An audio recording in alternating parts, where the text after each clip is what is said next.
सहनौ भुनक्तु सह वीर्यं करवावहै तेजस्विनावधीतमस्तु मा विद्विषावहै। ॐ शान्ति शान्ति शान्तिः। ॐ पूर्णमदः पूर्णमिदं पूर्णात् पूर्णमुदच्यते पूर्णस्य पूर्णमादाय पूर्णमेवावशिष्यते। शान्ति शान्ति शान्तिः। ॐ आप्यायन्तु ममाङ्गानि वाक्प्राणश्चक्षुश्रोत्रमथो बलमिन्द्रियाणि च सर्वाणि सर्वं ब्रह्मोपनिषदम् अहं ब्रह्म निराकुर्याम् मा ब्रह्म निराकरोत् अनिराकरणमस्त्वनिराकरणं मे अस्तु। तदात्मनि निरते यौपनिषत्सु धर्मास्ते मयि सन्तु ते मयि सन्तु। ॐ शान्ति शान्ति।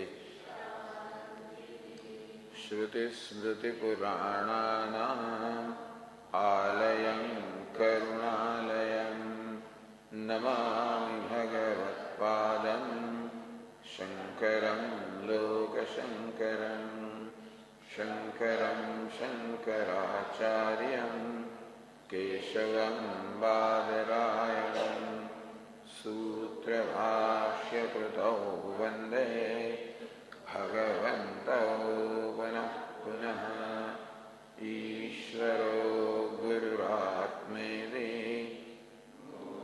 भेदविभागिने व्योमवद्व्याप्तदेहाय दक्षिणामूर्तये नमः।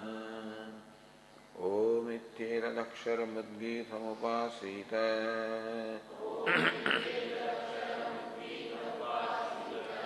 ओमिति ह्युद्गायते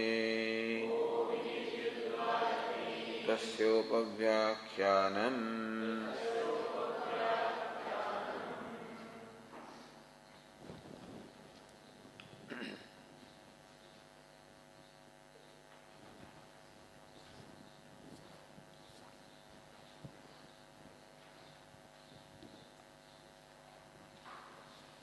एवं अन्येपि तार्किकाः वाक्याभास युक्त्याभास अवष्टङ्गाः पूर्वपक्षवादिनः इह उत्तिष्ठन्ते.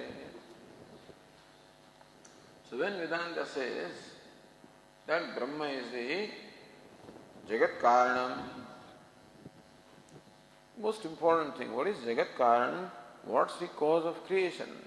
Meaning that what is the very essence or truth of this creation? Karanam, Upadana Karanam. Upadana Karanam, or material cause, is the very self of the effect.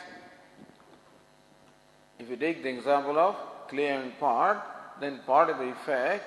What is the self of the clay pot? Clay is the self of the pot. The Upadana Karanam, material cause, is the very self of the effect. So Vedanta seeks to present Brahman, the Satyam, Jnana, the truth, knowledge, infinite, the very consciousness, Brahman, the limitless. Vedanta says that is Jagat Karanam. That is the cause, that's the material cause of the universe, that's the self of the universe, that's the real truth of everything. So whatever there is in name and form, what is the truth? If you investigate anywhere, where will you arrive at? You should arrive at Brahman, the limitless, as the very self. Not only Brahman, but Brahmatmani Tatparyena. Another important thing is that Brahman, the limitless, is Jagat Karanam.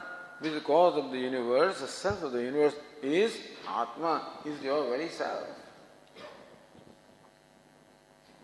This is what Vedanta teaches. And only this is what can solve the problem of human being. Only this teaching, this knowledge. What is sought to be imparted is knowledge of the self, really. That you are limitless. What is meant by limitless? Limitless is that which is all inclusive. Nothing is excluded. And Upadana Karanam, material cause, includes all the effect. The clay includes all pots and pans. Therefore, for something to be limitless, it must be all inclusive. It must be the material cause. It must be very self. That is why Brahman is presented as the Upadana Karanam, as the very self of the universe. That is limitless. And that is what you are.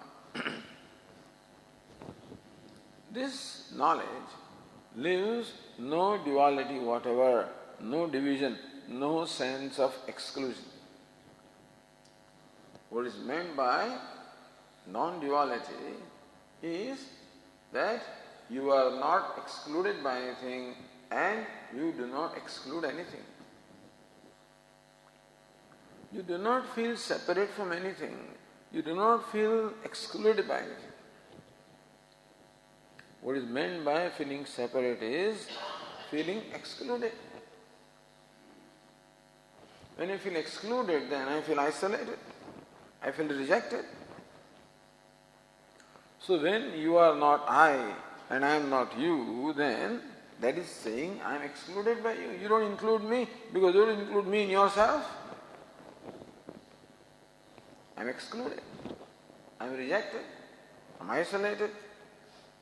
I am unhappy. See how Vedanta traces the cause of unhappiness. Nobody else can even come close to this understanding.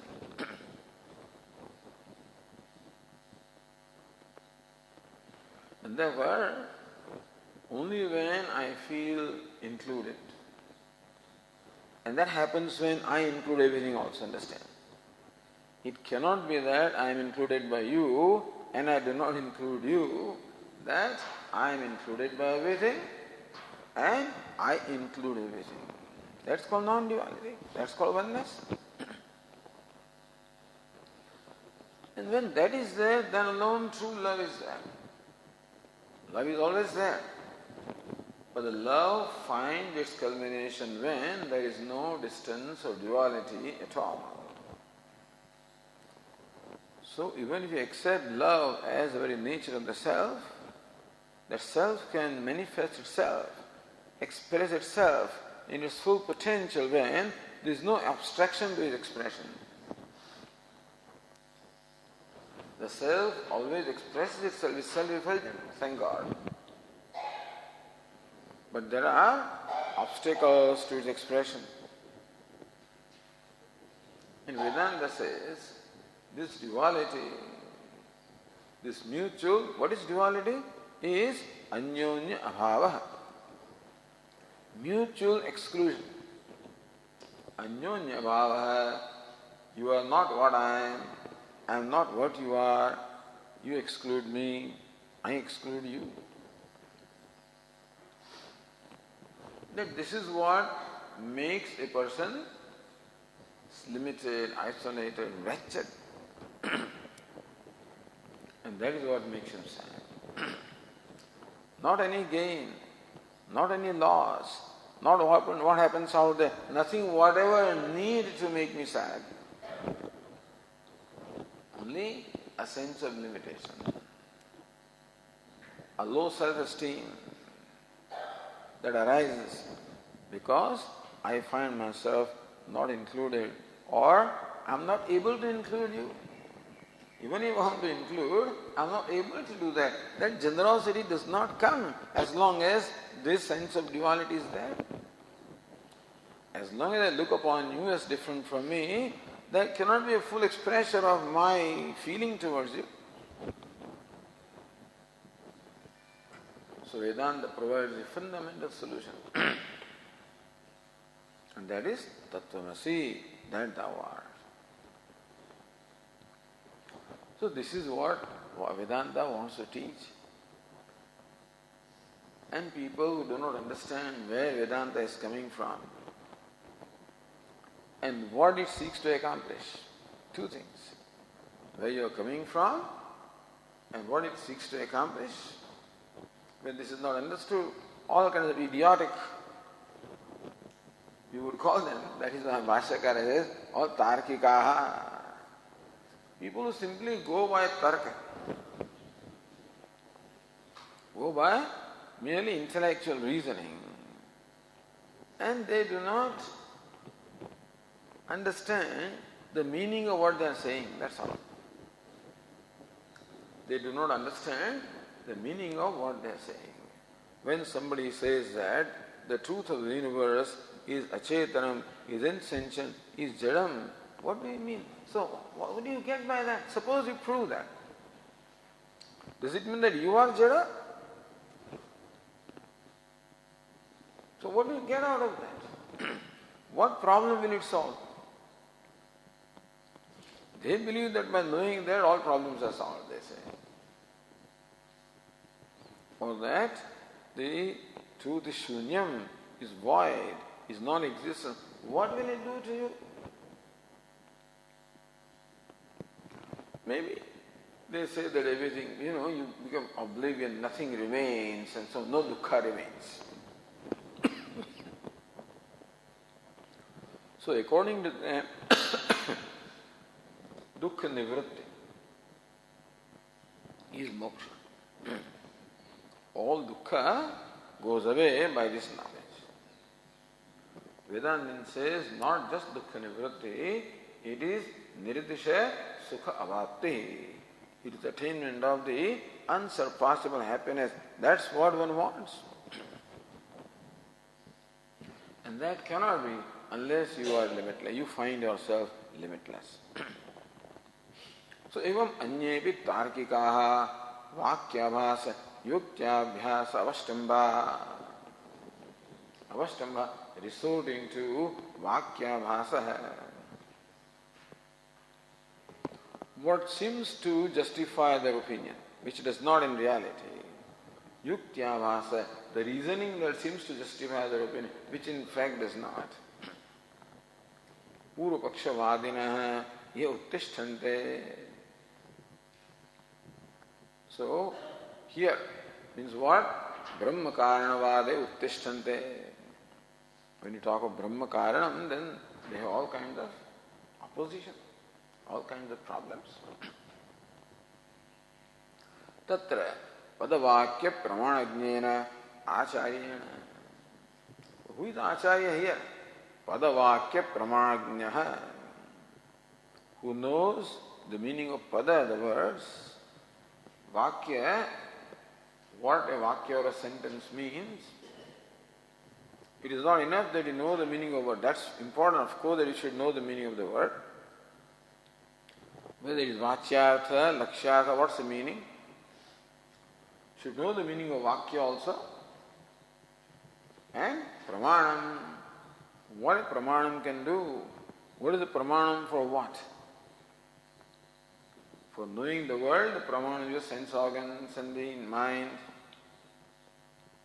But for knowing the self, sense organs of the mind, the available means of knowledge are not adequate. Avang manasa gocharam, that which transcends, which is beyond the reach of the words and the thought. That Shruti is the pramanam.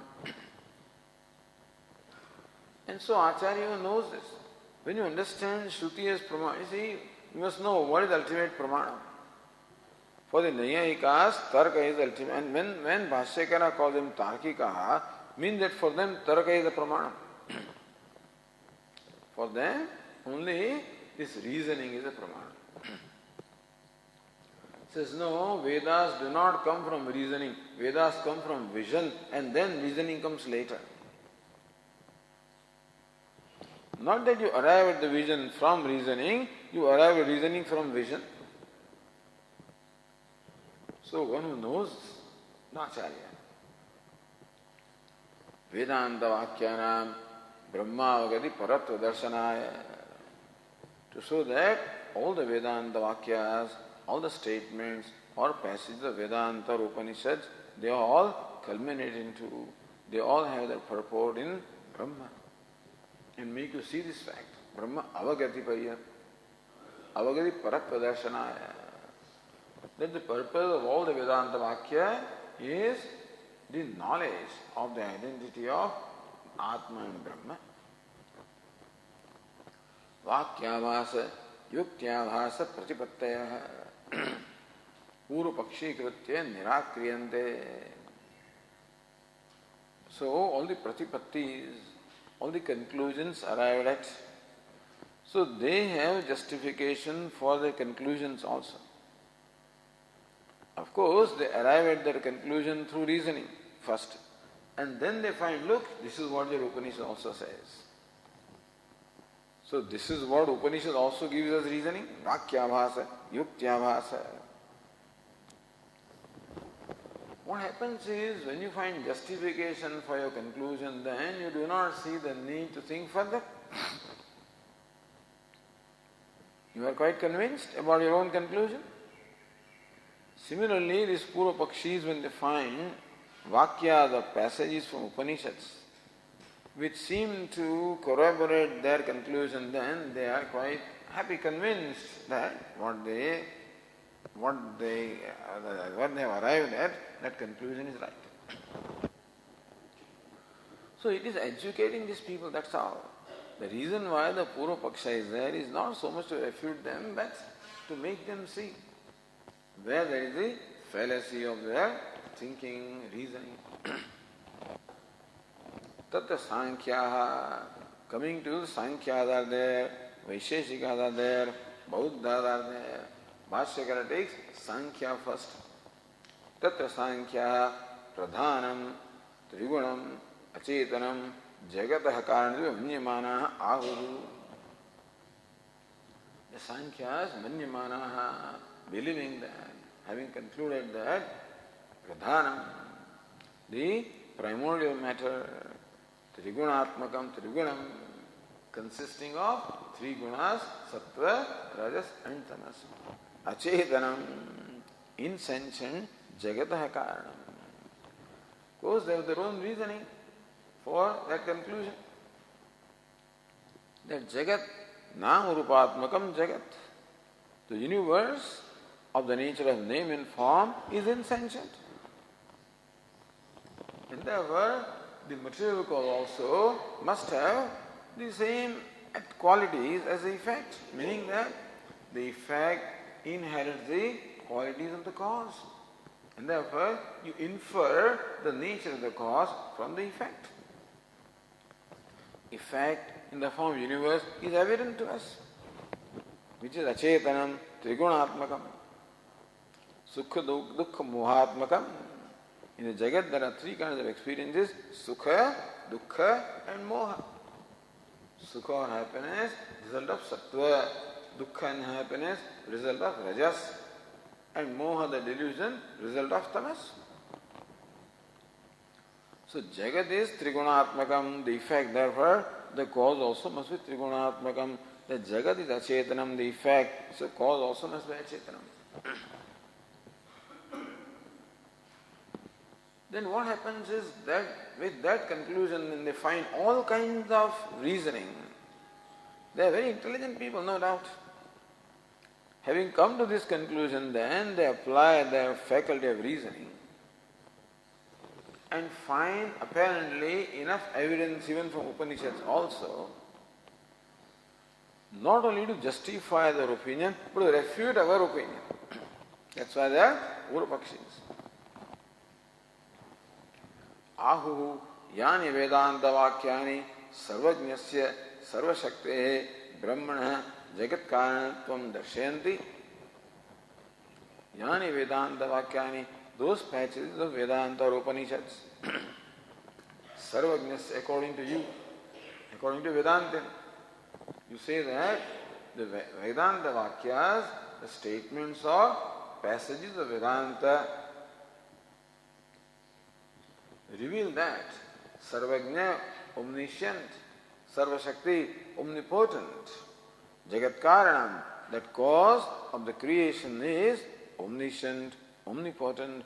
That is how the Vedantins interpret the statements of Upanishads. Iti avocha, what you said. Tani pradhana karana pakshevi yojayitam shakyante. It is possible that by the same passages can be explained to arrive at the conclusion that pradhanam is a jagat karanam.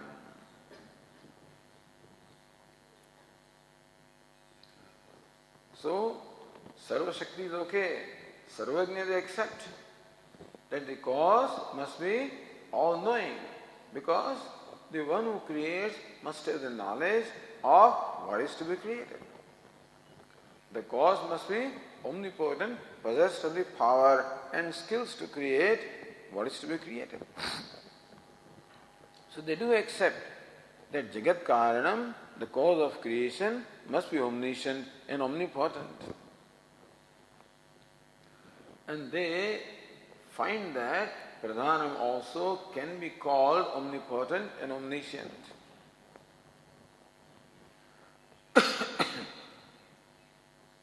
Sarvashaktitvam tavad pradhanasyapi svavikara vishayam upapadyate.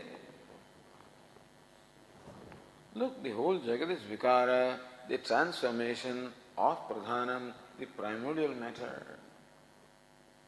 Therefore, in that matter, there must be all the power to create whatever power you see in the universe, it must be there in that cause also.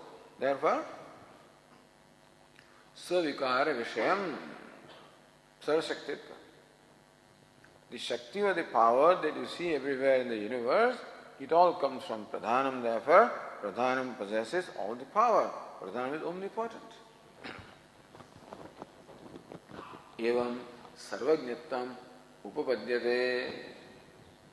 Similarly, omniscience also can be reasonable, meaning in keeping with Upapatti, in keeping with reasoning.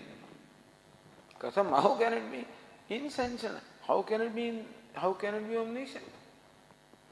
We say that knowledge and power, both of them rest in a conscious being. Only a conscious being can be a knowing being. Only a conscious being can be an acting being. That matter cannot act on its own. Matter cannot know on its own. So how do you say that Pradhanam, the primordial matter, is all-knowing? Says yattu jnanam manyase sa sattva dharma. See, what you call knowledge is dharma, is an attribute of the guna sattva. Sattvat sanjayate jnanam iti smritehe. Because Lord Krishna has said in the Bhagavad Gita that knowledge arises from the quality or guna sattva. Avoid translation of guna as quality. Guna is guna. That's our constituent actually. Guna is a rope, there is a thread. That's a rope made of the three strands. Guna means a strand. So, sattva is one of the strands, one of the constituents. So, Lord Krishna says, knowledge arises from sattva. Tena cha sattva dharmena jnanena karyakarmantaha purusha savajnyaha yoginaha prasiddha. There are many yogis, siddha purushas, who are known to be all-knowing. So what makes a yogi all-knowing? Yogi is a conscious being also, and yogi is a mind that possesses predominance of sattva. Yogi is a conscious being, at the same time a yogi is a person who possesses a mind which is predominant in sattva. So which aspect of the yogi is omniscient? They said, look, knowledge has its locus in sattva. Sattvat sanjayate jnanam. Knowledge is born of sattva, meaning knowledge is located where sattva is. Vedanta says knowledge is located where consciousness is. But Sankhya says knowledge is located where sattva is, and sattva is the attribute of matter. Therefore, knowledge rests in matter. So even if the yogis are said to be all-knowing or omniscient, it is the mind of the yogi that is omniscient. Why? Because it has the predominance of sattva. Sattvasya hi niritishay utkarshe sarvajñatvam prasiddham. Conscious being yogi is, but not every conscious being is omniscient. If knowledge rests in conscious being, then every conscious being must be all-knowing. Is it not so? That's not the case. Who is all-knowing or who has more knowledge? So sattvasya utkarsha. More excellence of sattva is, more knowledge there is. And if there is the most excellence of niratisha utkarsha, if there is the most excellence of sattva, then there is most knowledge. So it is utkarsha, apakarsha. That's called anvaya vyatireka. Whether consciousness is there for knowledge is and consciousness is not there for knowledge is not, that is one anvaya vyatireka. But Sankhya says that consciousness is not. You can't say because consciousness always is. Therefore, there is no vyatireka there. See, Nyaya Nirnaya on the page 101, last sentence, kevala vyatireka bhavat na chetana amshasyeva sarvajñatayate. See, something can be established by the rule of anvaya and vyatireka, by rule of agreement and disagreement. As far as sattva guna is concerned, this anvaya vyatireka are applicable. More excellence of sattva, more excellence of knowledge. Less of sattva, less of knowledge. No sattva, no knowledge. That also you can't establish really. But less of sattva you can say. But less of consciousness you cannot say. More of consciousness also you cannot say. Because consciousness is there in all the beings. In spite of consciousness being there in all living beings, we find still the gradation of knowledge because of gradation of sattva guna, not gradation of consciousness. So what makes a person knowledgeable person? The quality sattva or guna sattva which is in the intellect.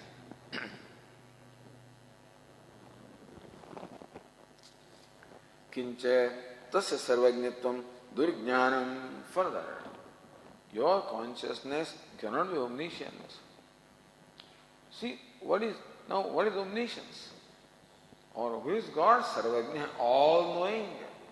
So understand that who is a yogi is all-knowing, meaning that yogi is the knower of all the knowledge. Is it not so? Who is the omniscient one? Omniscient person is the one who knows everything, meaning who is a knower of all knowledge.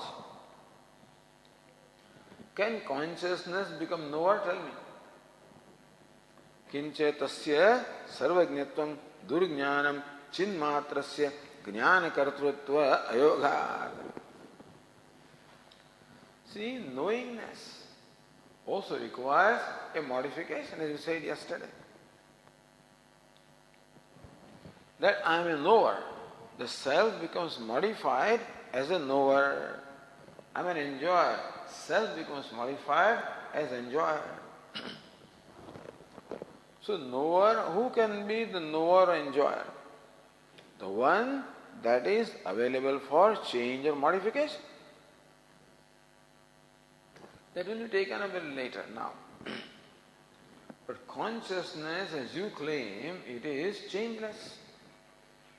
And they also accept that Purusha is the changeless consciousness and changeless consciousness cannot become a jnana kartru or cannot become the agent of knowing.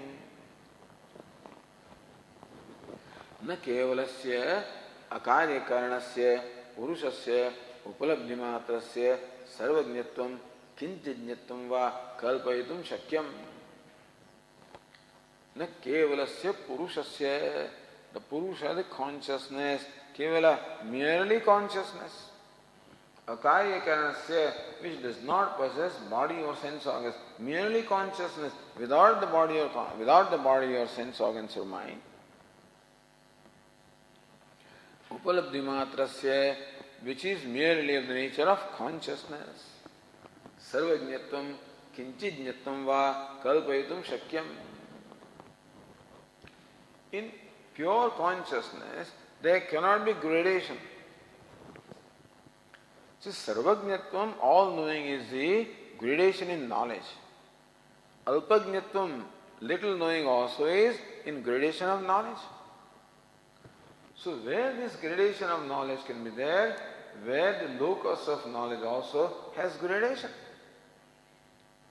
If, as you claim, consciousness is the locus of knowledge, then consciousness does not have gradation. It is always changeless consciousness. So how can it be that consciousness now is all knowing and consciousness here is less knowing? How can it be? So more knowingness or less knowingness can be where there are sense organs, where there is mind, that is where the knowledge is, and that is all matter, that is the sattva is. So without matter, without the personality, without the gross and subtle bodies, where the gradations are, meaning that in one mind there can be the predominance of sattva, in other mind there may be the less of sattva. And that explains sarvajñatvam, alpajñatvam by the anvaya vyatireka. Can you explain that in mere pure consciousness? You cannot. Trigunatvatu pradhanasya sarvajnana. Then we say that, wait a minute. You say pradhanam is omniscient. Pradhanam is jagat karanam, and that is omniscient. What is pradhanam? Pradhanam is the samyavastha, the equilibrium of all the gunas. When the gunas, sattva, rajas and tamas, when they are all in equilibrium, that is called the state before the creation, the state of dissolution. There also is by inference, of course, but creation involves activity. Therefore, before creation, there must be a state when there was no activity. When will that be? That will be only when there is no imbalance, because activity can be there. When there is imbalance, activity cannot be. When there is balance, if all the billiard balls are in balance, then there is no activity. You push something, and the moment something is disturbed, they all start rolling in different directions. So also, before the creation, the state of the three gunas was similar to the state of the billiard balls, which are all arranged above each other. And when does the creation start? When there is first impulse which disturbs that balance, and activity starts. So they say that pradhanam, which is the state of balance, the state of equilibrium of all the three gunas, that is called pradhanam. And that is jagat karanam. What is karanam? Karanam is that which exists a moment before karya. So moment an imbalance takes place, effect is already started. Therefore, what is cause? Cause is the state that existed prior to effect, and the state that existed before imbalance was balance. Therefore, pradhanam is the cause, not prakriti. What is pradhanam? The balance of three gunas. So now you are saying that the knowledge is there when there is predominance of sattva. But in pradhanam, there is not predominance of sattva, there sattva, rajas, tamas. All of these are equally present.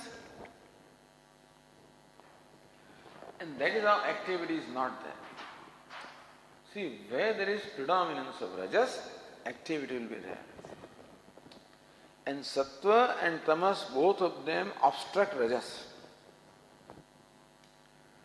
Tamas does not allow rajas to move, and sattva makes rajas calm so that it doesn't have to move. When there is predominance of rajas, that is when the activity is there. So in the pradhanam, which is the state of the equilibrium of three gunas, where is the predominance of sattva? So how do you call pradhanam as omniscient? Trigunatvat tu pradhanasya sarvajnana karanabhutam sattvam pradhana avastha vividyate. So pradhanam is called omniscient in a secondary sense, in a gauna sense. That pradhanam is the potential of all knowledge. Inasmuch as the locus of knowledge is sattva guna, that is established. Not locus of knowledge is consciousness, locus of knowledge is sattva guna. And that very much exists in pradhanam. All the three gunas are there, the sattva guna also is very much there in pradhanam. Therefore, even though in the state of pradhanam, there is no omniscience in a primary sense, that pradhanam is not all-knowing in the primary sense still.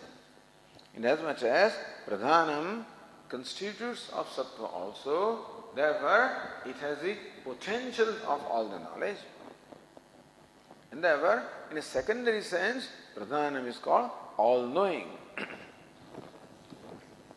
Tasya achetanasyeva satah sarvajñatvam upacharyate. Therefore, pradhanam, even though it is insentient, still sarvajñatvam upacharyate.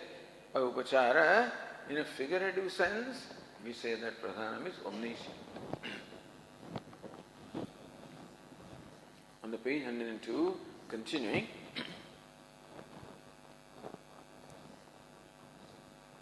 Says Nyayana, Gauna Mukhyayoho Mukhye Sampratyat Mukhya Grahanam. So now, the Sankhya says that the omniscience in pradhanam is gaunam. That is admitted, understand. Omniscience of pradhanam is gaunam, is in a secondary sense. So we say, why? Why do you interpret sarvajña as in a gauna artha? Yes, sarvajña, sarvavit. So Upanishad clearly says that the cause of creation is omniscient. It doesn't say as though omniscient. So where mukhya or primary interpretation is possible, you should not go for a secondary interpretation. So gauna mukhyayoho mukhye sampratyayat or mukhye grahanat. Wherever mukhya or primary meaning is possible, you should not go for an aupacharika or a secondary meaning. Then he says, wait a minute. Then Sankhya says, even a Brahman also cannot be omniscient in a primary sense. So now he pulls down Brahman. That it also cannot be omniscient in primary sense. So next sentence is Vedanta Vakyeshu Avashyam Cha Tvayapi Sarvajñam Brahma Abhyapagacchata Sarvajñana Shaktimatve Naiva Sarvajñatvam Abhyapagantavyam. Vedanta Vakyeshu. from the Vakyas or passages of Vedanta such as Yas Sarvajnah Sarvavit, Yasya Jnanamayam Tapaha, that sentence will be quoted later on. So Upanishad describes the Creator as Sarvajnah, omniscient, Sarvavit, all-knowing, omnipotent. Omniscient and all-knowing, I should say, Sarvajnah, Sarvavit. So Vedanta Vakyeshu, when Vedanta says that Jagat Karanam is omniscient and all-knowing, Avasyamcha Tvayapi Sarvajnam Brahma Abhyavagachyata, you, Abhyavagachyata, who accepts Brahma as omniscient. What is our Abhyavagama? That Pradhanam is omniscient. What is your Abhyavagama? What you accepted? That Brahman is omniscient. So you who claims Brahman to be omniscient, even by you also, Sarvajnana Shaktimatvenaiva Sarvajnatvam Abhyavagantavyam, that you will also have to admit, for sure, Avasyam, that Brahman also is omniscient in a secondary sense, not in a primary sense.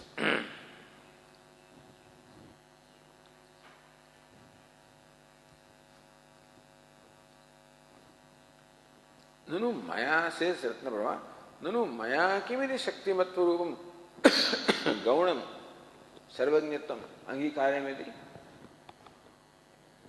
So you have accepted omniscience in a secondary sense. All right. Why do you want that I should also accept omniscience in a secondary sense? Why? Maya kimiti. Shaktimatva means what? The potential of knowledge. Shaktimatva. That Brahman possesses the power of knowledge. Pradhanam possesses power of knowledge in the state of Pradhanam, which power becomes evident when it becomes Prakriti. So your Brahman also possesses power of knowledge and not actual knowledge. Power of knowledge or potential of knowledge, not actual knowledge. Here is a sculptor with the power to sculpt, but that power becomes evident when he actually starts sculpting, He is a cook who has the potential of cooking, but when the person is not doing anything, that is only potential.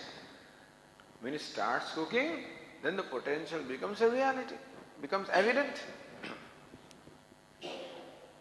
So in Brahman also the knowledge is only in a potential state and not in the evident state. Tatra. Or says Nyayana, Tathatve ka tatra hetumaha nahi. So, there the reason is given by Sankhya nahi. Next sentence. This one word sarvada can be added after nahi. Nahi sarvada sarva vishayam jnanam kurvat eva brahma vartate. Nahi sarvada, all the time. Sarva vishayam jnanam, knowing everything. Kurvadeva brahma vartate. You cannot say that Brahman has the knowledge at all the times of all the objects. Because in the state of dissolution, Brahman also has only potential of knowledge, not actual omniscience, in the primary sense. So, nahi sarvada sarvisham jnanam kurvadeva brahma vartate. See, Vedantin's answer is one simple. That Brahman is omniscient by virtue of Maya. Brahman is omnipotent by virtue of Maya. That's all. So right now all the arguments are listened to. And this stroke will be given. Call it Maya or Prakriti, whatever you want to call it. That Pradhanam alone cannot be omniscient. Brahman alone cannot be omniscient. But Brahman through the agency of Pradhanam or Prakriti or Maya is omniscient. This is what we have to say. Meaning that pradhanam or matter is not an independent principle, it is a dependent principle. It is not an independent reality. Matter is a dependent reality, therefore we call it mithya. For them, pradhanam is satyam. That's the basic difference. But right now, continuing the arguments, nahi, sarva vishayam jnanam karodeva brahma vartate sarvada. We cannot say that Brahman vartate obtains. Jnanam kurvat as performing knowledge, but as knowing. At all times and all knowledge that Brahman has, you cannot say that. Says Nyaya Nirnaya, tathatve ka anupatti iti ashankya. Then we say, why? What's the problem with that? Why can't we say that Brahman at all the times knows everything?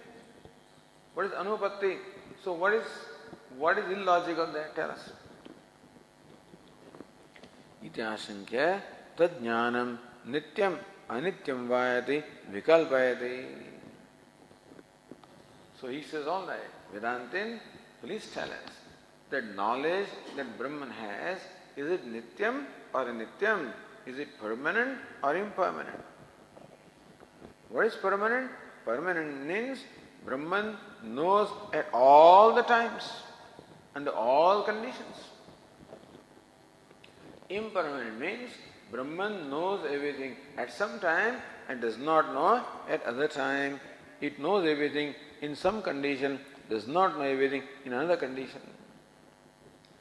So please tell us, the omniscience that Brahman has, is it permanent omniscience?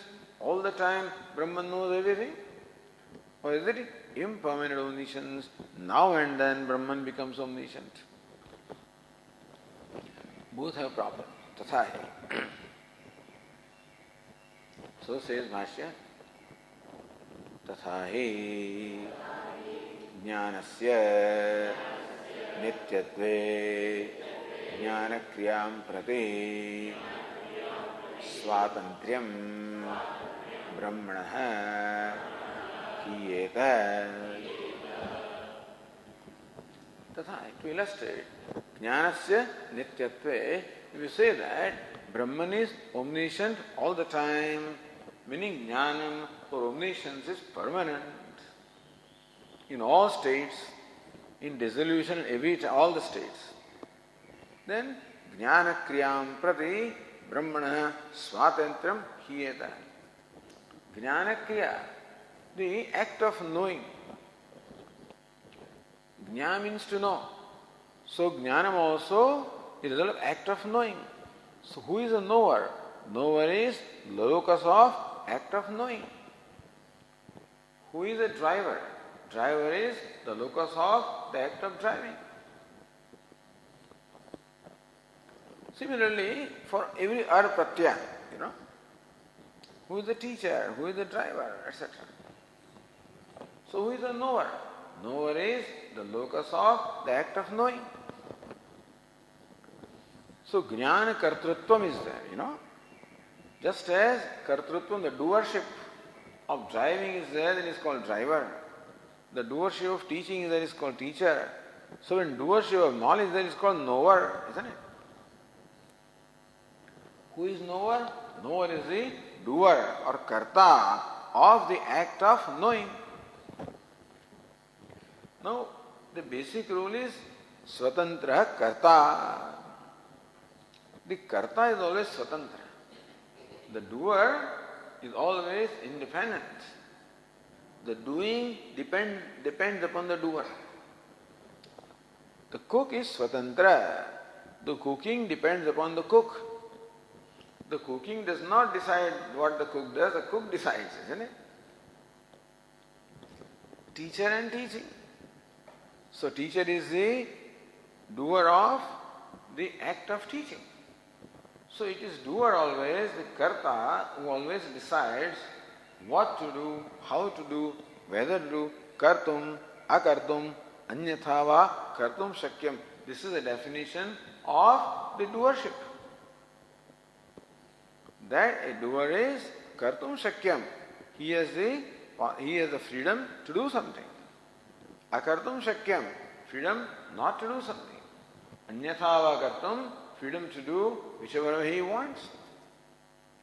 So if Brahman is knower of everything, then Brahman should have the freedom to know, not to know, in whichever way he wants to know. But if knowledge is permanent, if suppose you are driving the car, driving is permanent, then driver has no freedom, you follow. See, driver has freedom when driver decides whether to drive or not, and how to drive. But suppose driving is permanent, then driver has no freedom, is not so, because he doesn't decide. The driving decides. Similarly, if knowledge is permanent, then Brahman, that is the knower of all the knowledge, does not decide whether knowledge is there or not. It is knowledge is permanent decides, so Brahman has no freedom to decide whether to know, not to know, how to know. Then it cannot call the locus of knowledge. It cannot call the doer of act of knowledge. It cannot call, therefore, cannot call swatantra karta, therefore, swatantram brahmana hiyeta. No kriya can be permanent. A kriya or action is always impermanent, understand? It depends upon the karta, always depends upon the doer. So they even say that the knowledge also is a result of act of knowing. Therefore, that also must be impermanent. If it is permanent, then the knower has no freedom, and knower must be free. So then, Brahman's knowledge cannot be permanent. Okay, we accept it. Is it impermanent then? Then next one. It says, Tatra adyam dushayati. First dosha was Jnanam ko nahi, it should be nahi, but it says Jnanam in nahi. So what we read is the dosha of the position that the Jnanam is nityam or permanent. Dvitiyam anudya smada siddhantamaha. What is Dvitiyam? Second is knowledge is impermanent. Anudya, reiterating that the Sankhya says Swamata Siddhantam, says Siddhanta in his own opinion. Atha iti. Atha anityam tada iti jnana kriyayaha uparameta api brahman. Atha anityam. If the act of knowing is impermanent, what is impermanent? Then Brahman knows now and does not know at other time. A driver is not a permanent driver. A person is called driver when he performs the act of driving. Then only he can be called driver when there is a time when he does not drive. Otherwise, although ideally you call it speaker which keeps on speaking all the time, but normally that is no freedom. But here a speaker is a person who decides when to speak, etc. So, therefore, he is an impermanent. If speaking is impermanent, speaker also is impermanent, understand? Who is speaker? One who performs the act of speaking. Who is knower? One who performs the act of knowing. If act of knowing is impermanent, then knower also is impermanent, meaning that sometimes it knows, sometimes it does not know. So then, if the act of knowing is impermanent, then there will be time when Brahman does not know. Because an act of knowing is not there, Brahman does not know anything. Then you can't call it omniscient. Sarvada, sarvisham jnanam. If Bhagavan also has a spell that he does not know, it's called amnesia, that he doesn't know at that time, then what will happen? Nothing will work. Bhagavan must be all-knowing all the time, under all circumstances. Buddhi may not know in Sushupti or Pralaya. But Bhagavan should know, even absence of knowledge. So Sarvajñatvam omniscience must be permanent. If it is permanent, then the omniscient is not free, then it can't be called omniscient. It is impermanent, then it is not omniscient all the time, which means that you cannot call him omniscient. You cannot call him all-knowing if all-knowingness is not all the time. So, jnana kriyaya uparameta api brahma. Uparameta, then Brahman will cease to know. Or Brahma uparameta, what happens is, if Brahman equal to knowing, then when knowing is not there, Brahman also is not there. If Brahman and knowing are one, then when knowing is not there, Brahman is not there. If Brahman and knowing are different, then when knowing is not there, Brahma is not the knower anymore. In that case, the knowerness of Brahma is not there, so Brahman is not all-knowing, not omniscient.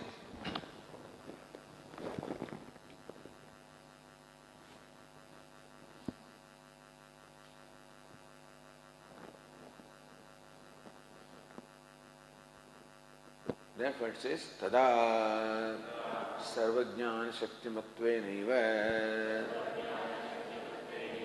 sarvajnatvam apatati. So this is Sankhya Siddhanta. What is sarvajnam? Sarvajnana shaktimatvam. Tada, then, if the knowledge is impermanent, then no one is free, is independent. But then, he is not all the time knowing.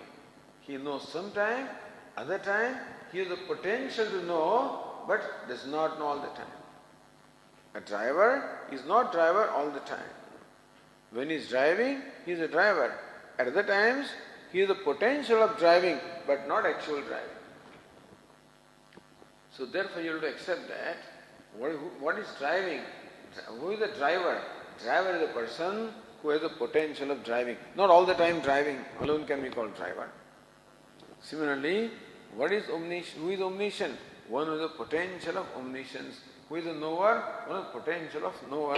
That's what the Sankhya says. Tada, in that case, when, in case knowledge is impermanent, sarvajnana shaktimatvenaiva sarvajnatvam apatati. Sarvajnatvam apatati. Omniscience then means what? Sarvajnatvam apatati means what? What's the meaning of this sarvajnatvam? The omniscience ultimately comes to what? Sarvajnana shaktimatvenaiva. Shaktimatvam what? Possessing the potential of all the knowledge. So that is what the sarvajnatvam should be. That our pradhanam has. Your Brahman also will be, if you claim Brahman to be omniscient, then Brahman also can be omniscient only in that secondary sense that he possesses the potential of all knowledge, but not that it is all-knowing all the time.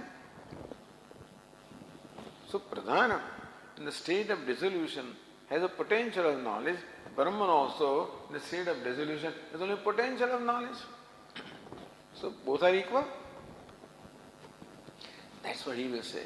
We say, tathapi tasya sarvisham jnanam kimiti na utpadyate.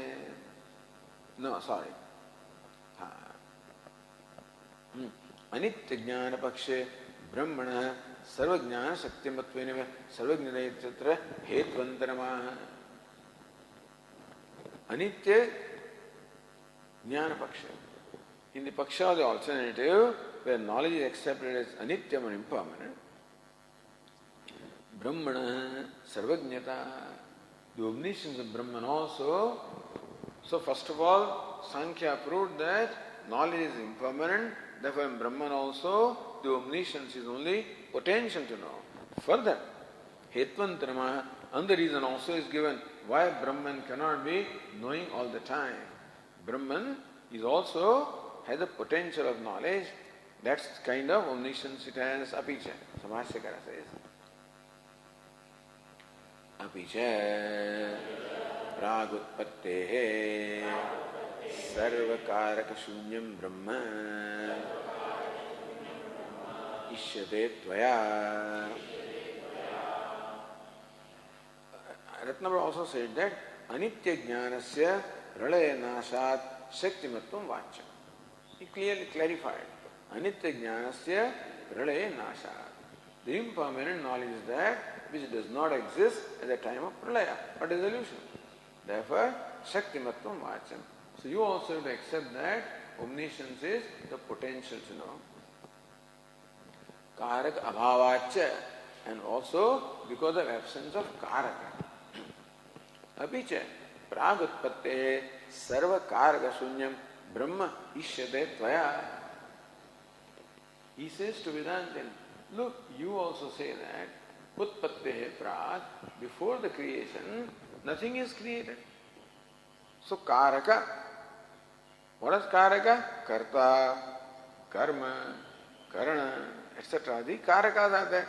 So when can any action be accomplished? When the doer is there, when object, what is to be done is there, instrument, that with which to be done is there. For example, the act of speaking can be performed when the speaker is there, that's the karta. The words are there, that's the karma. The organ of speech is there, that's the karana. The purpose is there, that is sampradana. So only when all these accessories or factors are present, then alone any act can be performed. So knowing also is action.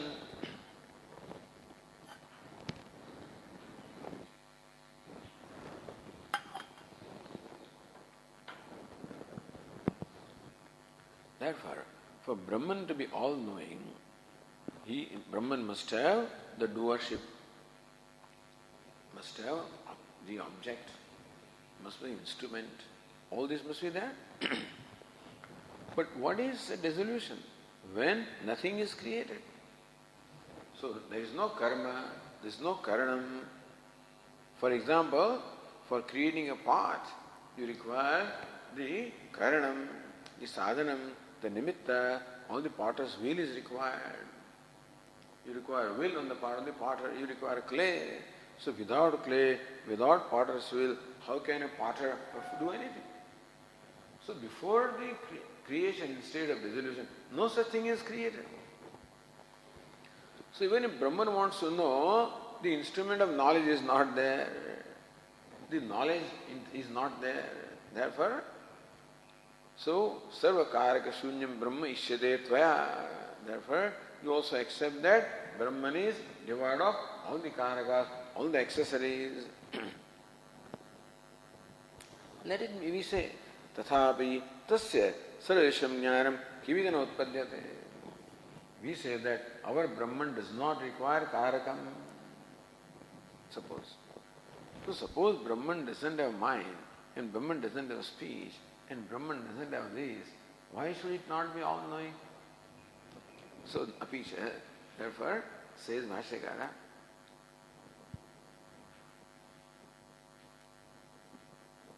apicha pradhanasya anekatmakasya nacha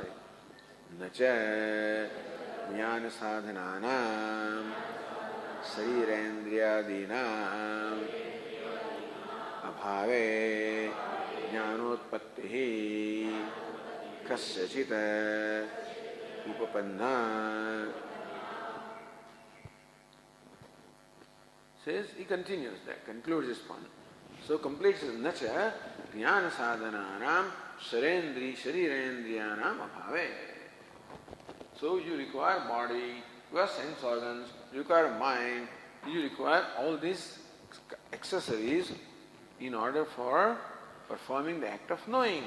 Meaning that you can know something provided you have the body, you have the organs of perception, you have the mind, then only knowing can take place.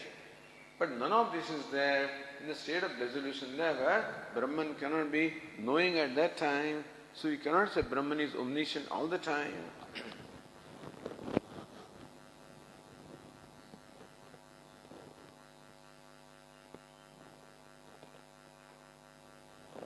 Matadvaya samyuktva swamate visheshamaha. Alright, so both of us are in the same position now. According to Sankhya, the Pradhana is omniscient, by way of potential of knowledge. And it is proven that Brahman also can be claimed to be omniscient only by way of potential of knowledge, not omniscience in a primary sense. So neither Pradhana is omniscient in primary sense, nor is Brahman omniscient in primary sense.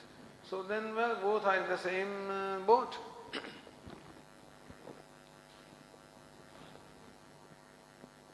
So Adipadena Jnana-Jnatradi Sambandha. Jnana, object of knowledge is not there, the knower is not there, etc. Says Anandagiri, Uhayatrapi Anupatti Samye. Both of us are in the, so Vedanta then asks him, hey, both of us are in the same boat. Anupatti meaning that it is not in keeping with the reason that Brahman can be omniscient in primary sense, nor can Pradhanam be omniscient in primary sense. If in both the cases the Sarvajñatvam or omniscience is only in a secondary sense, then Katham Pakshi Vishesha Pakshapataha. Then, O Sankhya, why do you insist upon your position? If both of us are in the same boat, then what is your justification for insisting that Pradhanam is Jagat Karanam? It is asking Pradhana Pakshe Visheshamaha. Then he says, look, in case of Pradhanam, this is an advantage. Pradhanam has this advantage. What is it? Apicha. Apicha Pradhanasya Anekatmakasya Parinam Sambhavat Karanatva Upapattihi Mridadhivat.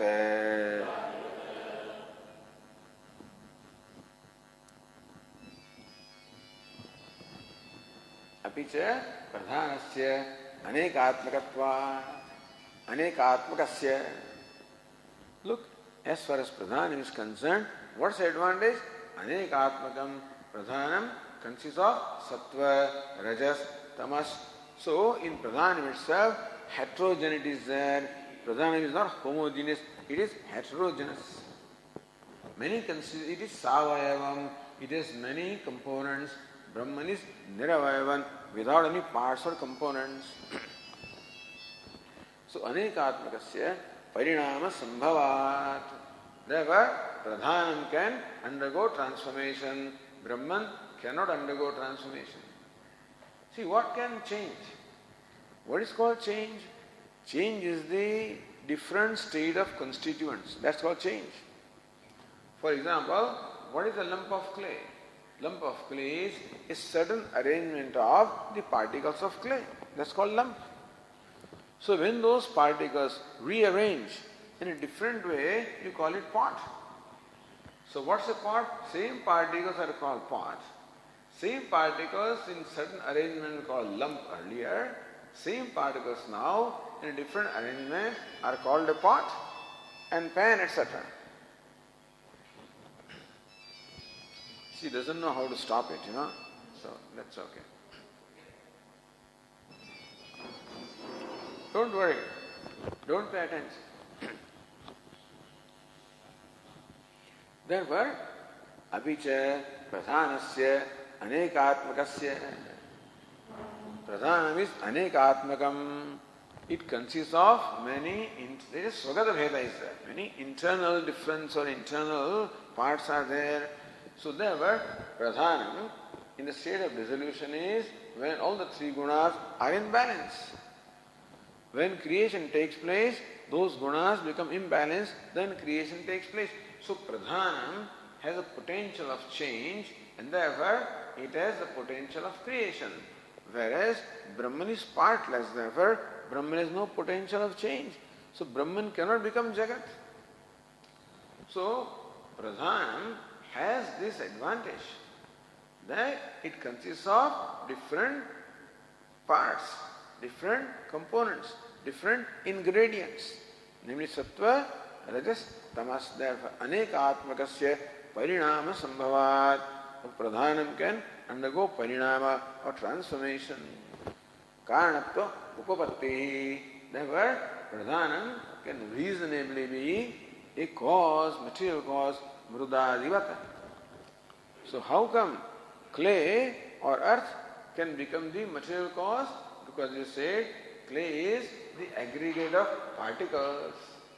Those particles can undergo a rearrangement, and therefore clay itself will be called by different names. So clay is called lump, that will be called a part, and whatever else. Whereas Brahman is partless, changeless, therefore there is no state of Brahman, so Brahman cannot transform itself into Jagat. So this is an additional advantage in case of Pradhanam.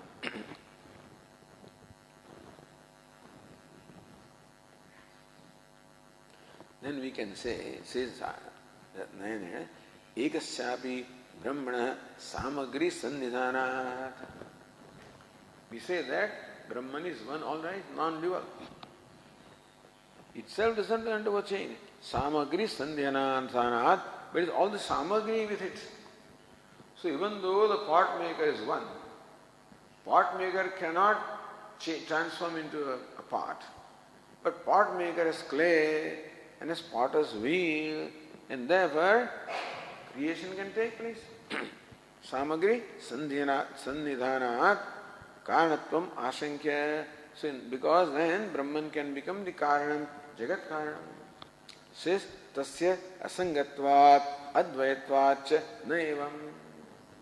The Brahman, even if samagri is there, suppose, but Brahman is asangam, it is unconnected, can't do anything. See, a pot maker can use the clay because he can take clay in his hand, so there can be sanyoga or association of the pot maker and clay.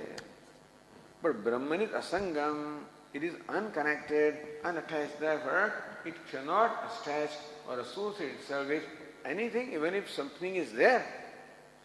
Still Brahman cannot use it because Brahman is asanga. And basically nothing advitiyatvacha. You say ekameva advityam sadeva somme idam agrasit ekameva advityam. Your sat is advityam, non-dual, which means that there is nothing other than sat, nothing other than Brahman. Even if Brahman wants to use something, there is nothing there at all. Therefore, Brahman has no potential of becoming the material cause or even efficient, no cause. Naiti. So, says the last sentence, na asamhatasya ekatmakasya brahmanaha iti. And so, na brahmana asamhatasya ekatmakasya. Asamhata, Brahman is not a sanghata. Brahman is not an aggregate like Pradhanam is the aggregate of three gunas. Brahman is not, because Brahman is partless. And ekatmakasya, Brahman is one, non-dual. And therefore, there is no second thing. The Brahman does not even have the potential of becoming the cause of creation, whereas Pradhanam has that. So other things being equal, that none of them is omniscient in primary sense, that is equal. But there are advantages in case of Pradhanam, that it has the potential of becoming cause, whether Brahman does not have the potential. Therefore Pradhanam is Jagat Karanam. Iti. That's how the argument is concluded. Iti. So says Nyaya Jagat Upadanavadi Vedantanam Pradhana Partayati Purapaksham Anudhya. So, Jagat Upadanavadina Vadi Vedantanam. All the statements of Vedanta which talk about the Upadana or material cause of the universe, Jagat Upadana. So, all those statements of Upanishads which talk about the material cause of the universe, Pradhana Parta, there the material cause will ultimately has to be accepted as Pradhanam, as not Brahman. Iti Purupaksham, this is the Sankhya Purupaksha. Anudhya, reiterating that Sutrena Siddhantayati Evameti. So Bhashyakara says, Evam Prapte Idam Sutram Arabhyate. Evam Prapte is what? When this is the position. That's called Anuvada. Just reiterating the Purvapaksha. When this is the position of the argument, the Purvapaksha. Evam Prapte. Then Sutrena Siddhantayati. Then the Sutrakara presents the Sutra or aphorism. Sutram Arabhyate. This Sutra is commenced by the Sutrakara. The thing is that this particular Adhikaranam or topic has several sutras.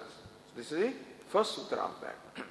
Meaning that all of these will not be answered in one sutra, will be answered in the course of several sutras which make up the Adhikaranam. So let us read the sutra. Ikshatehe na ashabdam. Ikshatehe na ashabdam. Ikshatehe is the fifth case, understand, of the word ikshati. Ikshatehe is the fifth case of the word ikshati. What is fifth case? Always denotes hetu. Ikshatehe, because of ikshati. Or, as Sutrakaya will explain, because of ikshanam. We will see. Because of ikshanam. Because of ikshanam is not seeing, deliberating, thinking, knowing, desiring. Because of that. Na. Na means what? Pradhanam. Na jagat karanam. Doesn't say na means what? Accepting, presupposing all this Purvapaksha. Then it says na. So all these Purvapakshas have to be built up by Bhashyakara. What is na? What is na? Means pradhanam, na jagat karanam. Earlier there is no mention of pradhana. In the first four sutras also this position is not there. So then to say na, what does na refer to? The whole position of Sankhyas and Vaisheshikas, etc. All of them. But na, yes Sankhya, na pradhanam jagat karanam. So this is the principle of Siddhanta. Pradhana or primordial matter is not jagat karanam. It is not the cause of jagat creation.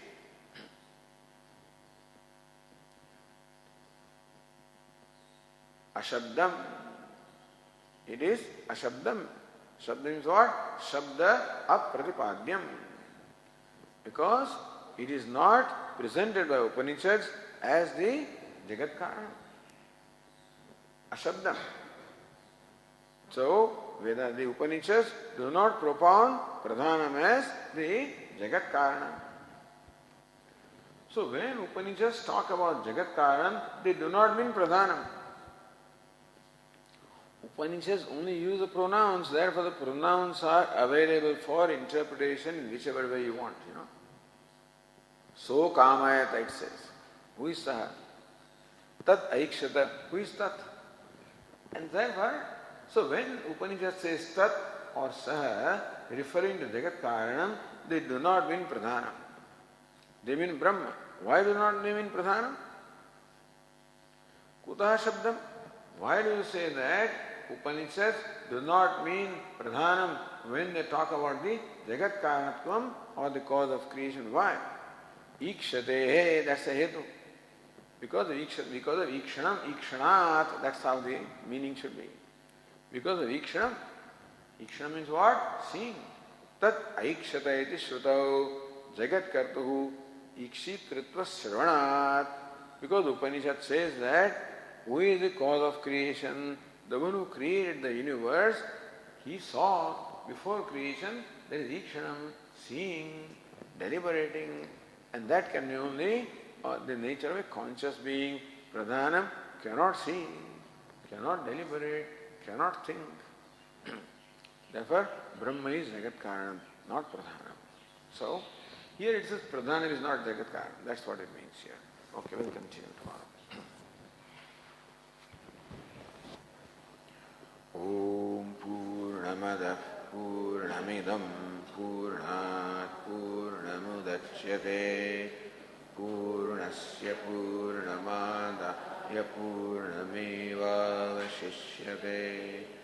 ॐ शान्ति शान्ति शान्तिः शङ्करं शङ्कराचार्यं केशवं बादरायणं सूत्रभाष्यकृतौ वन्दे भगवन्तौ पुनः पुनः ईश्वरो गुरुरात्मेति मूर्तिभेदविभागिने व्योमवद्व्याप्तदेहाय दक्षिणामूर्तये नमः ॐ शान्ति शान्ति शान्तिः हरिः ॐ श्रीगुरुभ्यो नमः हरिः